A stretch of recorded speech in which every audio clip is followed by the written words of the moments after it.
Have a soup deck.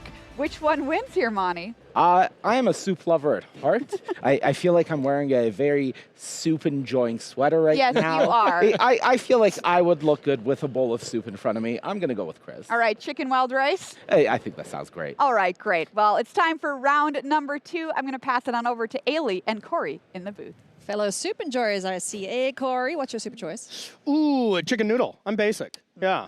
Butternut for me. Ooh, okay. Yeah, that's some good soup. We were chatting in Twitch chat earlier about it. Which is the best soup? Well, we're going to find out here today, friends, as to see which of our players playing this concoction that we see Chris Larsen yielding, who is going to come out on top. Now, he is up against a pretty tricky Boros deck in the hands of Edgar Magalhaes. And I will say, when we had a look at Corey, I was like, oh yeah, that's my jam. Yeah, it's got some absolute bombs. You know, it's really got a good early curve, solid removal, kind of everything you would hope for. But, you know, these soup decks really have been performing in Strixhaven quite well. And Chris has the bombs to back it up, the acceleration to get you there. Yep. And hey, right in the hand here, one of the best, you know, late games payoff. That Snarl song is just so great. Yeah, pack one, pick one for Chris Larsen if you're just joining us. Hi, welcome back to school, everybody. I bet you have had nightmares about this moment where you just wake up in class and you've forgotten all your things and you don't have your shoes for some reason. There you go.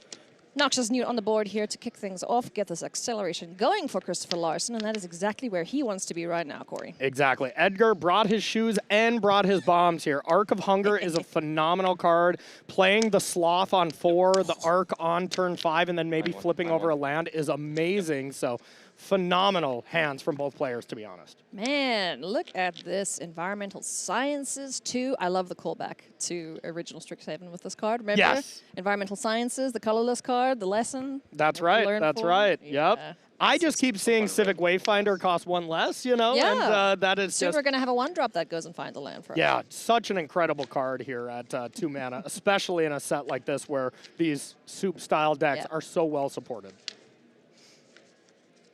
Edgar Magalhaes of Canada, making a name for himself here in the Pro Tour scene. Seems to always be showing up in any competitive environment that he can find himself in. Definitely. I knew the name of Edgar a long time ago, back when he dominated the Star City Games circuit, and now it just is so validating to see him crush the Pro Tours, you know, has come so close to top 8, took 9th here not too long ago at a Pro Tour, and it just really shows what a phenomenal poised player he is. On a great team, you know, really can't go wrong.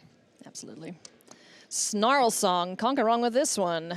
Now, that, I would say, is a bit of a bomb here. Yes. 2 4/4s, 4 life. Edgar has nothing on his side of the board yet. What does he need to do against? And on turn 5 to be able to get the Converge for 4, get these 2 bodies into play. Now Edgar's in this weird spot where he's like, yes, I have these amazing bombs. I have these great cards like the Relic Sloth and the Arc of Hunger, but do I have to just Wilt of Heat a 4/4? That feels bad. It does feel bad, but here's the thing is if this is the higher upside play of getting this life-linking creature into play, but if Chris has a removal spell, which he does, it feels like it's lights out. And I think Edgar took this risk recognizing, hey, if this happens, you know, I'm probably in trouble, but sometimes you're just too far behind. Yeah, and you know when the little mana dork starts spinning, turn around sideways, then yeah, you're in a bit of trouble here. So Edgar down to 7. Chris Larsen sitting very comfortably at 24. Game number 1, I think, is going to be pretty over pretty soon. Yeah, and that's the thing is we have 7 damage, even if we just wilt right now to be able to kill a creature. So it does just seem like it is over right now because getting rid of 1 creature isn't enough. So I think Edgar will have to pursue the past and hope to find something here, and it looks like he agrees. Yep.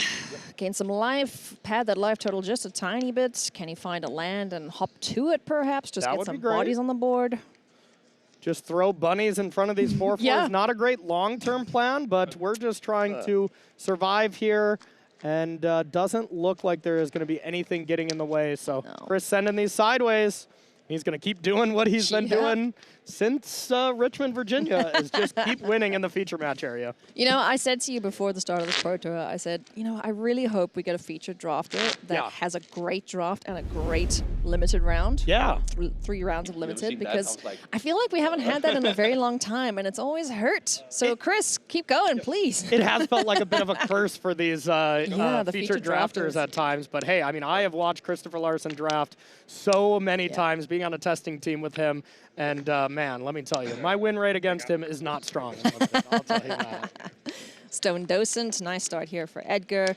You want to be able to apply pressure early, you know, force Chris into a position where he has to put the mana dorks in the way of pressure. And speaking of, here comes Noxious Newt to get things ramping here for Chris. But, you know, his deck even has incidental life gain like we've seen. So is Edgar going to be able to apply the pressure he needs? Exactly. Yep. And it's just a perfect lore hold card, being able to get in that early damage.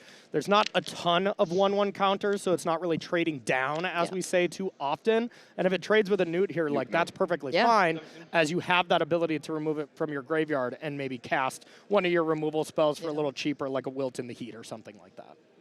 Yeah, there have been a couple points, you know, in games that we've played prepping for this where it's just like, oh, that's a Newt. I kind of want to kill that. So just Tone Blast it, keep them on par with you in terms of mana production and, you know, just try and develop a better board state. Rubble Rouser now, excellent lore hold card as well. An accelerant for the lore hold colors.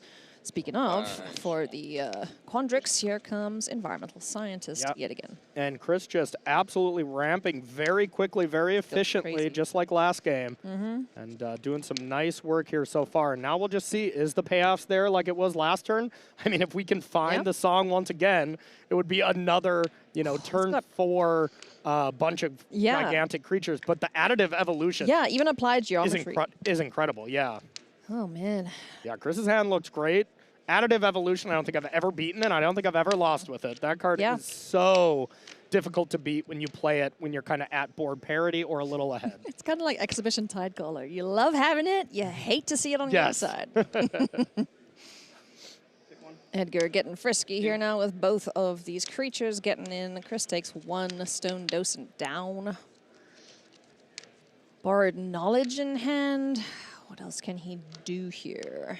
A mountain. He's got the Maelstrom Artisan. It's kind of meh in this situation. Definitely filler. Borrowed Knowledge, not necessarily the strongest card either, but hey, being able to throw that extremely powerful camel into the graveyard there for free is really nice as well. Yep. To let him put it on. Usually when you get these kind of recursive threats, it's something like a 1/1 that always comes back and it annoys your opponent. But with this extremely powerful Spirit Camel, you are able to just return a real threat. So whenever you get to 6 mana, you're like, absolutely, I'll play a free 4/3. The cards that are wow, did we just draw it? I do not think Chris had that in hand. He did not. Yeah, I do believe he just top decked that. So I believe that's why you first picked that card. Yeah. When it shows up, things tend to go your way. So I don't think Edgar's coming out of this one alive at the rate that Chris Larsen's going. Yeah, we'll see. I mean, there are definitely Edgar has the best card out of both of these players. The Arc of Hunger is incredible. So I mean, if we can find that, it's so slow though, man. It is slow, but you know, I mean, if we were to find that in the next couple turns, we're able to trade away with one of these fractals. It's okay, but that's without saying the additive evolution is coming down next turn, you know? So that is going to be a big problem. The Strife Scholar, his sorcery, 6 mana. Okay, so get 2 bodies in the way here, maybe where Edgar wants to go. What's he up to? Getting the Dromedary back? Yeah, it feels pretty bad when your opponent goes 6 mana, make 2 4/4s, gain 2 life, and you go 6 mana, 2 2/2s, don't get any life, your turn. Yeah, right. I wasn't 20. Alrighty, Camel's back. Time to get that on the board. Hopefully trade here with one of these fractals.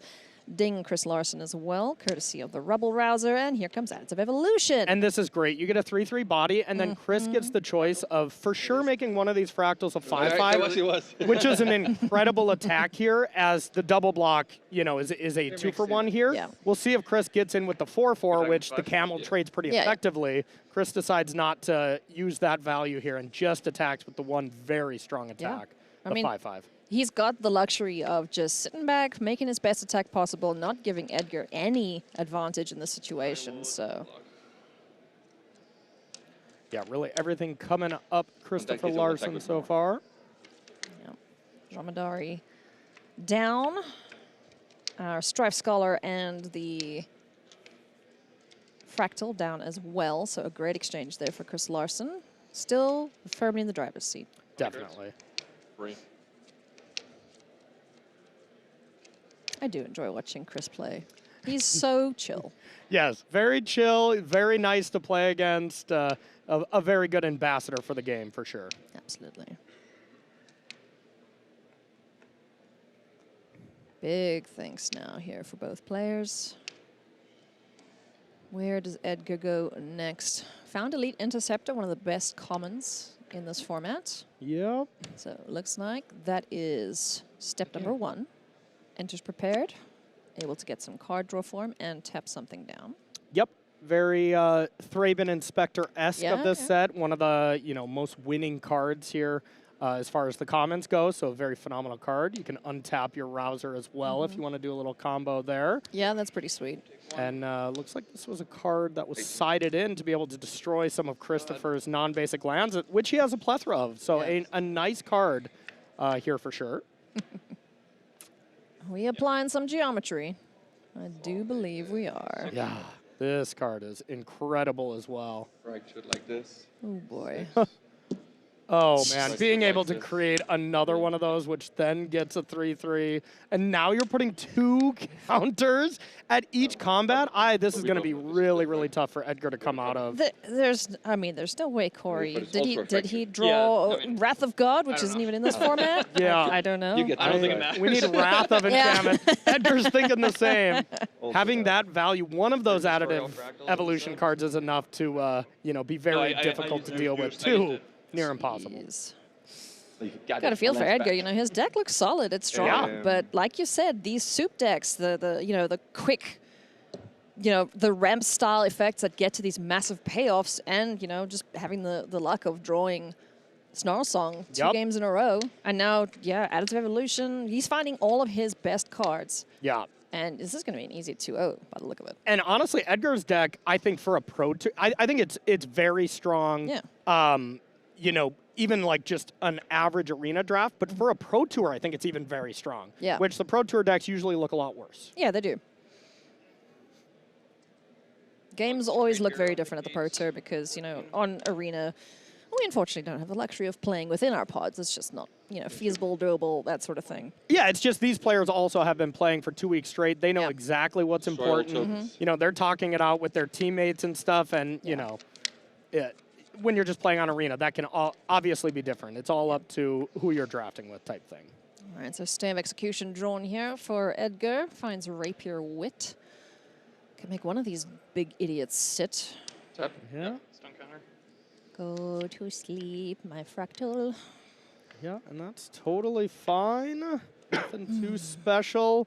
But man, just the stuff Chris is doing is just so much more powerful. Yeah, it is. Lorehold Charm, it's a fine card. It's probably the worst of all the Yeah, probably. charms. But definitely something you're going to play in every one of your Lorehold decks. But just what Yeah, Chris but- is doing is just a little bit more powerful so far. But like in this situation, it does nothing when you're on the back foot. Like you're never looking at the trample side of things. Yeah.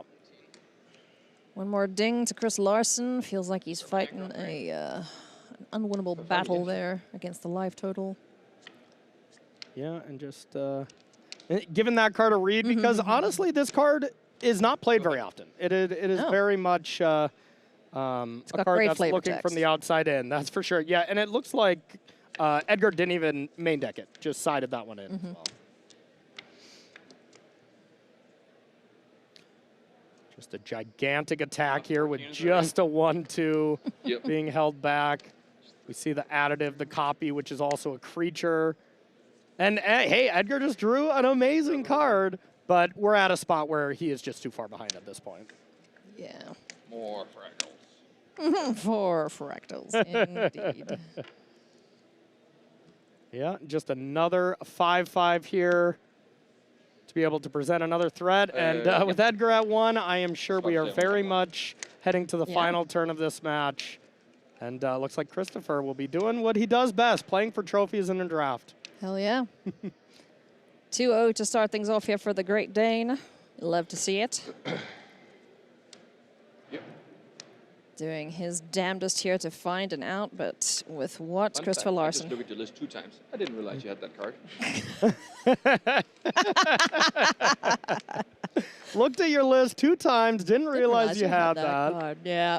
But he's like, it doesn't matter. You are Yeah. toast. Yeah, pretty much. And there is the handshake from Edgar Magalhaes, Christoffer Larsen with a dominant performance there. His deck looks almost unbeatable, dare I say it. I mean, it looks great. You know, these kind of decks are definitely going to have a lot of variance. When they look amazing, they're going to look unbeatable. Oh, yeah. You know, when you draw that early ramp, you get the Snarl Song on turn 5 for 4 both games. That's great. But it's a deck that can draw a lot of its ramp, or it can draw a lot of its payoffs, and it'll look a lot different than that. That's for sure. Easy breezy so far. You know, this is kind of like a third year doing a first year course, isn't it? Yeah.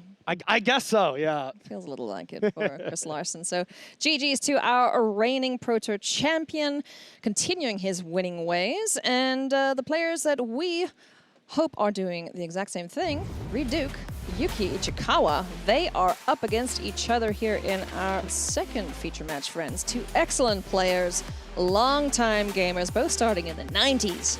Corey, that was a very long time ago. That was a long time ago, that is for sure. Yeah, some people still think the 90s are 10 years ago. Yeah. It is, right? It is, right? Anywho, we're going to jump in here to game number 3 for both of these players. We watched Reid Duke in the previous round as well. He is having one hell of a start to his tournament, hey? Yeah, no kidding. Playing against Shota first, then Yuuki here. What a phenomenally difficult pod. But hey, at the Pro Tour, everybody's good. It's just sometimes you see a pod like this where everyone's great. Yeah. And, you know, that's usually pod 1 or pod 2 of day 2. When you run into one of those on day 1, it feels a little rough. Hey, we're not complaining. Yeah, exactly. Oh, it's great some for of us. the best players duking it out in the early rounds of the game. Our scheming silver tongue to start things off here for Reid Duke. Yes, absolutely. Being able to get yourself a little sign in blood action, that card is great. You know, it can be a little slow. You do got to have a little setup for it, but the body's already great. A 1/3 lifelink is excellent, and it's just a removal magnet. You kind of have to kill this card, otherwise the card advantage will bury you. Decent 3/3 here for Yuuki. Love some vigilance on a critter. Kind of feels like a little bit of a filler card, but you know, you just want to hit your curve. You want to make sure you got creatures on board because, you know, at the end of the day, creatures do win the matches. Yeah, no, just a great card. It allows you to be aggressive and just fix your draws while setting up some graveyard shenanigans. You know, if you were able to surveil them into the yard, a Killian's Confidence or something like that would be great. Get some Love value. that card. Oh, me too. Oh, One of my such an favorites. overperformer. I had that in a pre-release, and I think I brought it back 5 times in a row and just kept hitting my opponent. Not bad, not bad. Quite mean to your opponent, but Sorry. Scheming Silver Tongue. Getting in there, wants to gain some more life. 19. Yes.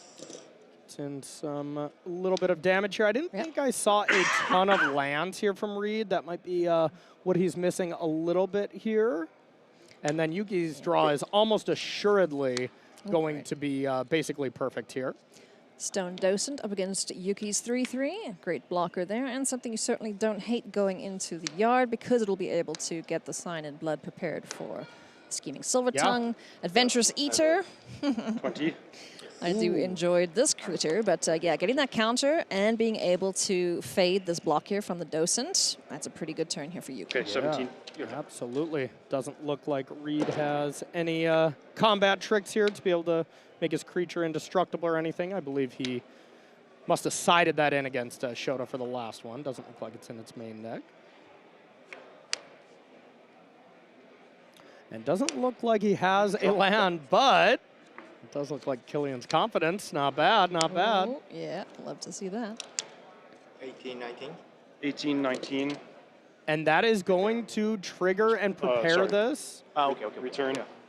Yeah. It's going to prepare this so the Sign in Blood's ready to go. You get Killian's Confidence back. And as awesome of that turn is, that's some great value. But you're not really progressing to the battlefield. So Yuuki is probably pretty okay with that, especially since Reid missed a land drop. Yuki's going to be like, please just keep doing that every single turn. Yeah. You know, it is slow. You know, you do need to find something more impactful off of that. I send a Dusk Speaker here now. Yeah. I'm very high on this card. I think it's sweet, you know. Yes. Very, very strong. The automatic, you know, graveyard exile, there's no actual keyword for it in Lorehold. Yep.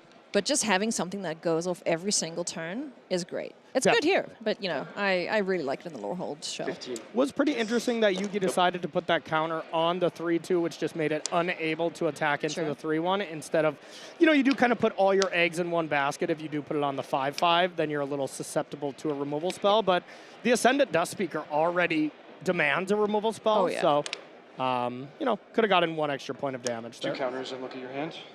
Ooh, Ooh, render excellent. speechless. Reid is building his own Baneslayer Angel here. You know, you love a self-sufficient creature. Like, just prepare Yeah. itself, you know? It doesn't need help from anything else. It's just yeah. like, oh, I'm going to gain 2 life. Cool. Dunk. I'm going to gain some more cards. Thank you very much. Doesn't need the answers to the test. Already has it. Yeah.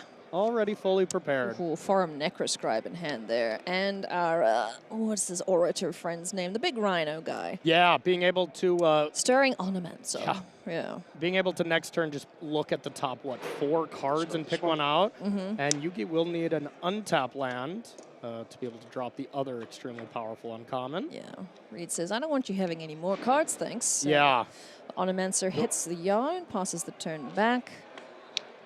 Big ol' lifelinker here to stave off some of these attacks. The most important thing is Reid did not see a removal spell, so if Reid can fade a removal spell, he's going to be at a good spot. And, you know, the same thing, if Yuuki can find a way to move this, 3/5 yeah. lifelinker out of the way, Reid's going to be in a lot of trouble here in round number 2. Once he got a 4/4, 4/3, and a 3/4 flyer. Yes. Yeah, okay. 3/1 on the ground for Reid, and a 3/5. Oh, okay. Oh, That well, was- that's annoying for That Reid was Duke. definitely excellent. Now Yuuki is able to play the tap land next turn, drop his last creature in hand, but also presumably get an nice. attack in here.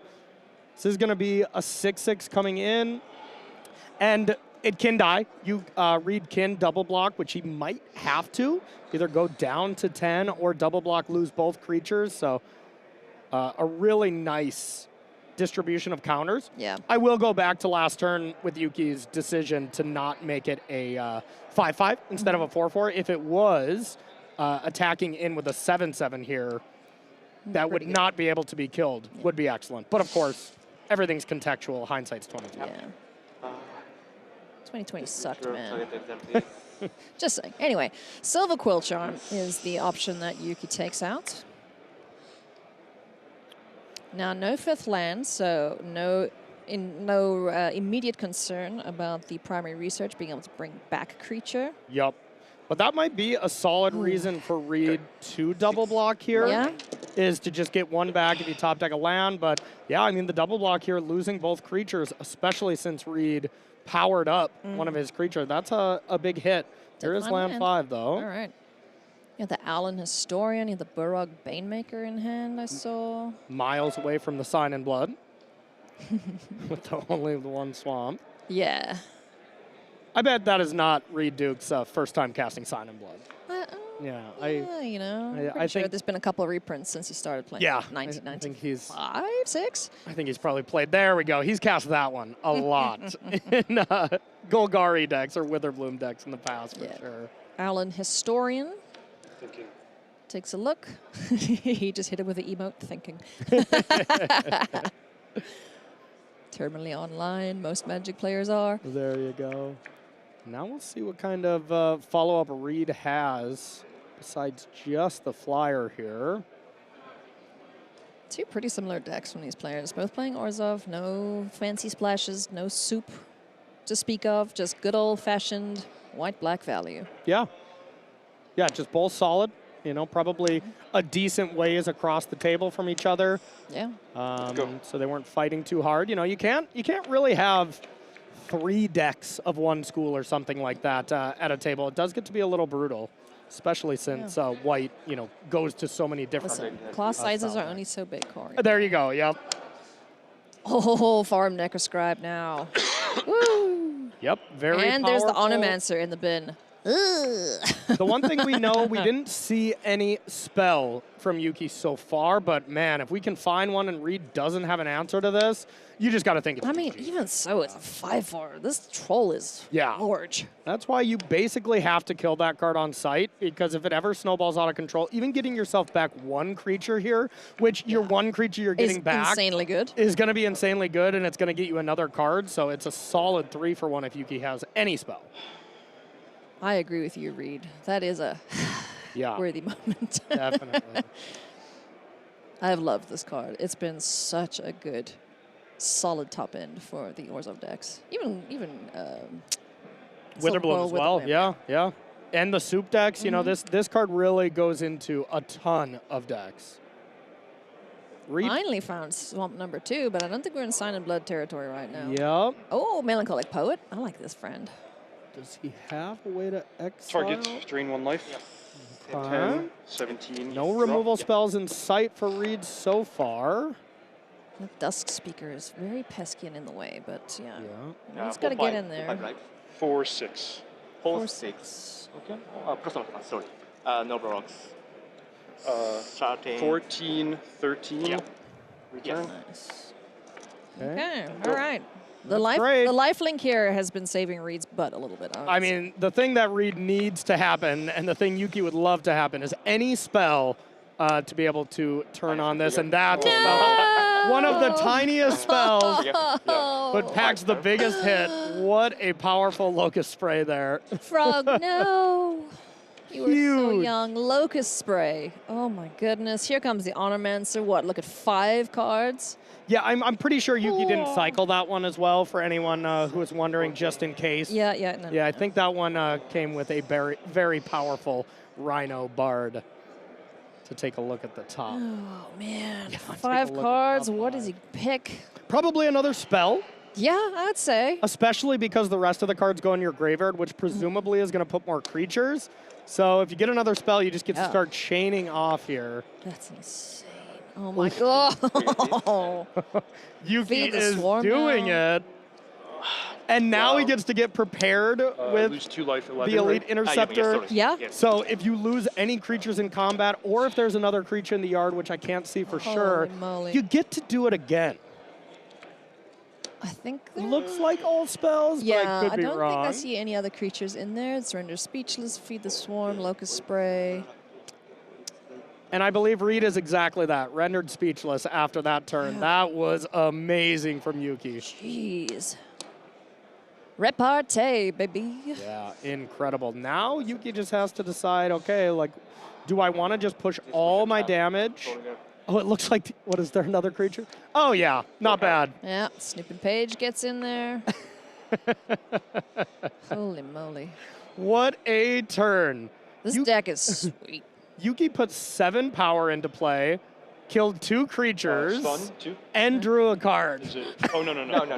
Is that a good turn? That's a pretty good turn in Limited, yeah. That's, you know, a turn that we would see maybe from some of the prowess decks we're going to be seeing in Standard or something Yeah. like that. And, you know, also, this Ascendant Dust Speaker, just preventing any sort of recursion that Reid might have, Yeah, targeting those creatures. yeah, absolutely. Oy, oy. Bad news here for our Protophorexia champion. Absolutely, yeah. And Yuuki cleaning up all the creatures so that primary research, if found, which we know is in Reid's hand, is going to be very minimal as far as damage goes. So now it just looks like, you know, these two players are playing different formats with how amazing Yuuki's board is compared to Reid's. Not even a yeah, that's a trade with the Adventurous Eater. Okay. Yep. This The is, bird stays. It's not doesn't have a stun counter on it. So and don't we're tap. prepared again, so we're going to be able to bring that 3/2 back. And this looks very much like the end of the game. It is looking like it's going to be lights out pretty soon here for Reid. Yuuki just absolutely dominant, finding all the pieces he needed. Games. That is it. He concedes. GG to Yuuki Ichikawa. picking up a very impressive victory there against an equally impressive opponent and deck, but just finding all the right tools at the right time. Yeah, if you can ever 3-0 a pod at the Pro Tour, you're going to be feeling excellent. Absolutely. If you can 3-0 that pod that Yuuki and Reid are in, you feel like the tournament is yours already. So Yuuki's deck looks great. Going to be playing for the pod next round, and that's going to be really fun to watch. I mean, how important are these limited rounds in this Pro Tour? Because we have never seen a top 8 where someone has absolutely flunked the limited section. Coming from someone who has only 3-0'd 2 Pro Tour pods in my 10-year career with 0 top 8s, they're very important if you want a top 8. I'll tell you that. Yeah. Well, friends, we do have one more round to go, so we're going to take a short break, and when we come back, we'll have our final round of limited here from Pro Tour Las Vegas. See you soon.